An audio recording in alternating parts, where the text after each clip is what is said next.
Dobrý deň, sledujete našu videonáhrávku z YouTube konceptuálneho projektu Ži Slovensko, ktorú sme pre vás vytvorili Igor Jurečka a Rastislav T. Lehocký. Vieme, že viete, a nič prevratné nové vám nepovieme. Len skúsime zhrnúť a pospájať nitky súvislosti súčasného diania a dať témy na zamyslenie. Iba múdry, vzdelaný, no hlavne informovaný človek môže a vie ochrániť seba a svoju rodinu. Netvárme sa, že Slovensko sa zoprie svetu a ešte aj vyhrá. Len buďme pripravení, keď sa zoprie svet. Milí diváci, Slovenky, Slováci, toto už nie je len ďalšie štvoročné volebné obdobie v cykle našich životov a histórie. Toto je jednoducho križovatka v našich dejinách civilizácie. Kam pôjdeme, určíme my, či obnovíme kontrolu nad našou vládou, nad Slovenskom a nad životmi v nej. Politický establishment, a teraz myslím ten svetový, ktorý sa nás snaží zastaviť a klamať, je presne ten istý, ktorý tento marazmus spôsobil. Katastrofálne vojenské dohody, ekonomické vazalstvá a zákony podriadené korporáciám, našu konfrontačnú a kolenačkovú politiku, no aj masívnu nelegálnu migráciu do Európy. To všetko ste nevymysleli vy, ale tí, ktorí sa tvária, že nás idú zachrániť. Pre nich je totiž vojna jediná modla, ktorá dokáže vysať zdroje a zničiť náš čas. Pre nich, v tom ich obmedzenom chápaní, neexistuje ani iná alternatíva ako zotročiť a spustočiť planétu, zničiť Zem a nechať skrachovať naše životy. Toto je ich vojna, nie naša. Táto vojna pre nás však znamená vojnu o prežitie. Prežitie národa, prežitie každého z nás. Verte, priatelia, že najbližšie dni a najbližšie mesiace už preveria, či sme ešte slobodní ľudia, či nežijeme len v akomsi matrixe ilúzií, v ilúzii o demokracii, ktorá v skutočnosti je len o kontrole a podriadenosti malej, extrémne bohatej a zhýralej, zvrhlej skupiny ľudí hrajúcich sa na bohov. A tá celý tento systém manipuluje. Taká je realita.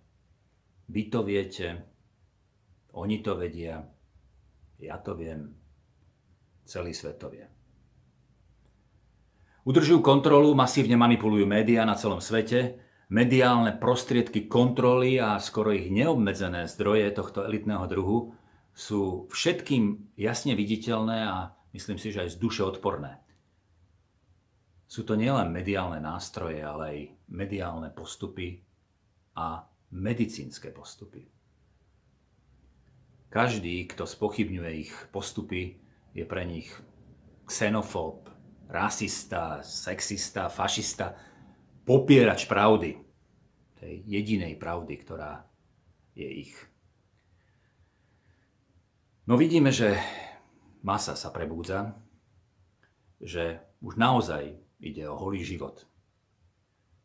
A tá masa má miliardu rúk, obrovskú silu, naozaj väčšiu ako pár vyvolených, síce s obrovskou kopou peňazí, ale nekonečných peňazí v skutočnosti len imaginárnych papierikov bez krytia a hodnoty. Plánovaný reštart, ja viem, že sa vám to nebude dobre počúvať, má zraziť na kolená 4/5 obyvateľov a to nie len Slovenska, ale aj celého sveta. Takže chápete, minus 80%, ako z 500 stovka. Žiaden šport, žiadna kultúra, žiadna sloboda, nič. Vojna bez výstrelu. Vojna v podobe pandémie biblických rozmerov. Oni si myslia, že ostane akási Noémová archa. Ja si skôr myslím, že akýsi Titanic. Tá má viesť túto high society aj s kaviárom, aj s ústricami a v podpalubí otroci, zásoby. Tak omyl. Ľadovec totiž nie je vidno pre ich vlastnú slepotu. Iste to vidíte aj vy. Vidia to aj oni. Viem to ja, vie to celý svet a dokonca aj ten slovenský. Tvrdia, že k zopretiu nemáme morálne ani sociálne právo. No, keď sa nakoniec postavíte na odpor, urobia vám zo života peklo, vymažú vás ich tzv. Slušnej, zvrátenej spoločnosti, napadnú vás, vymažú vaše názory, vaše statusy, vaše videá, vaše platformy. No aj tak sme v čase posunu, kedy už zdravý rozum takéto veci jednoducho neberie. Skúsia zničiť kariéru, rodinu, priateľov, prácu a budú klamať, no a klamať. Zase len klamať. Len aby zničili vašu povesť, aby zničili vašu reputáciu. A ak to nestačí, tak urobia vlastne čokoľvek. Pretože nič im už nie je sveté a na druhej strane nič im nie je odpornejšie ako šíritelia inej pravdy. Urobia všetko nutné, lebo v skutočnosti sú to bezbrehí a najväčší zločinci. Pamätajte na to. Ako som vravel, svet je na obrovskej križovatke. Na križovatke veľkého zúčtovania a totálneho upratovania po nekonečných zločinoch, ktoré sa udiali za ostatných možno 60 rokov.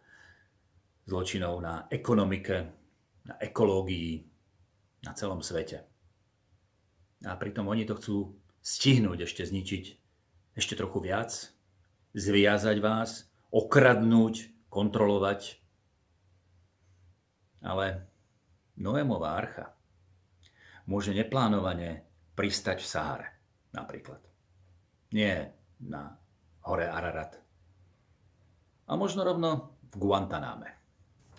Videli ste, ako sa Veľká Británia vytrhla z reťazí Európskej únie.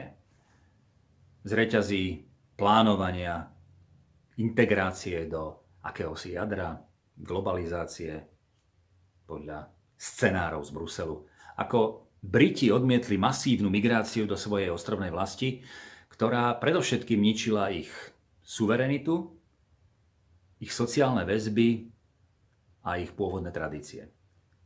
Videli ste určite aj Viktora Orbána, ktorý obohnal Maďarsko ostnatým plotom práve proti nelegálnym migrantom.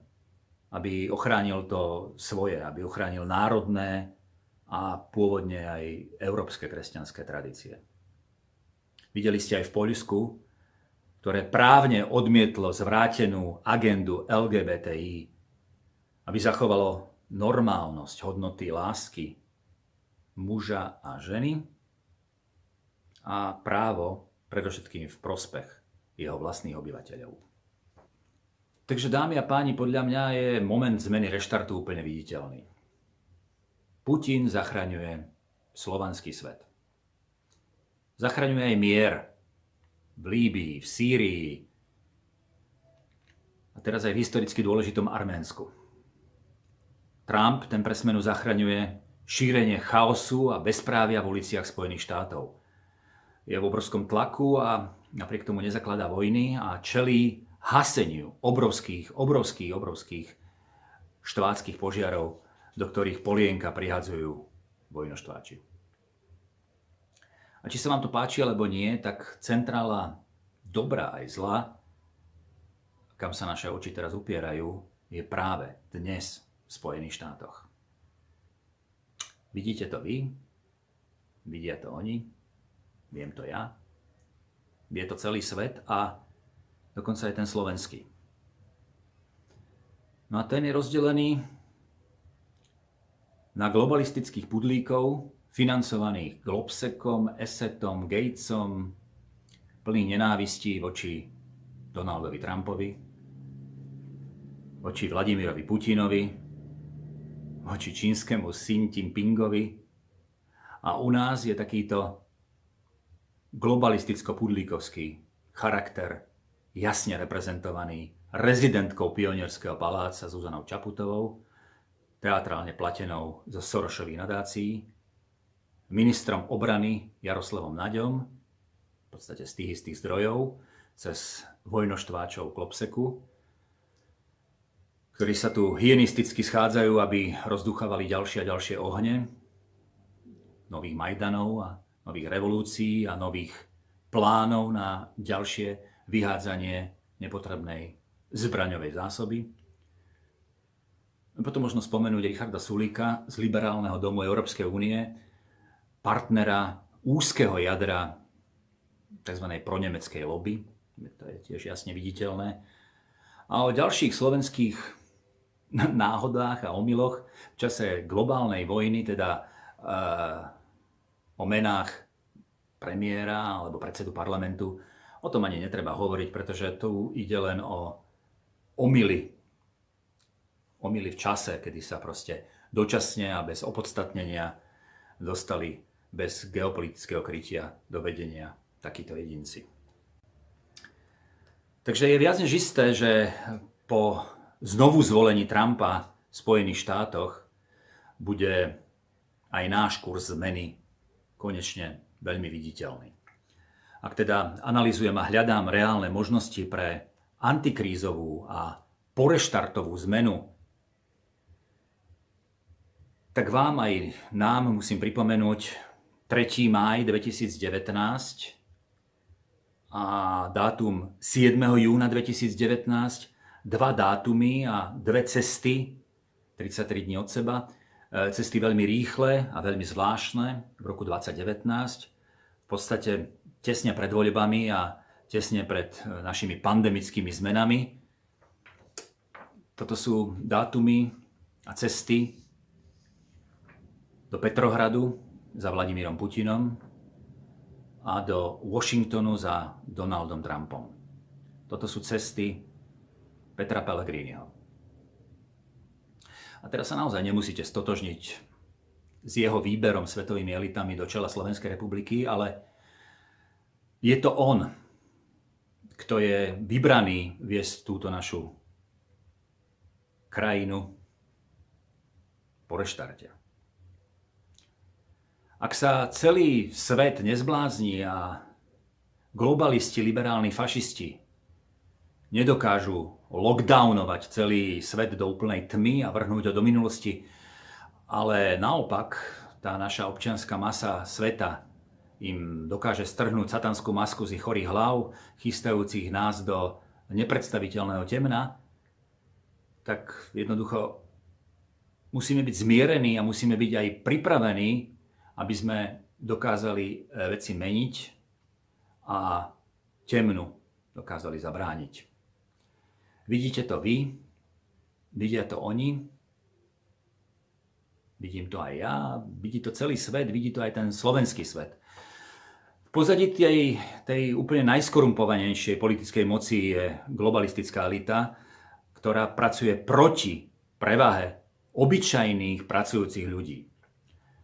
Táto hybná sila v pozadí radikálnych pokusov podlo zbabelo za rúškom pandémie, testovania, očkovania, čipovania je tou elitou, ktorá má neobmedzené prostriedky a tie používa v médiách, v politike, kde korumpuje, kupuje si svoje bábky, zastrašuje nevhodných, nepoužiteľných a všetkých po použití zahodí.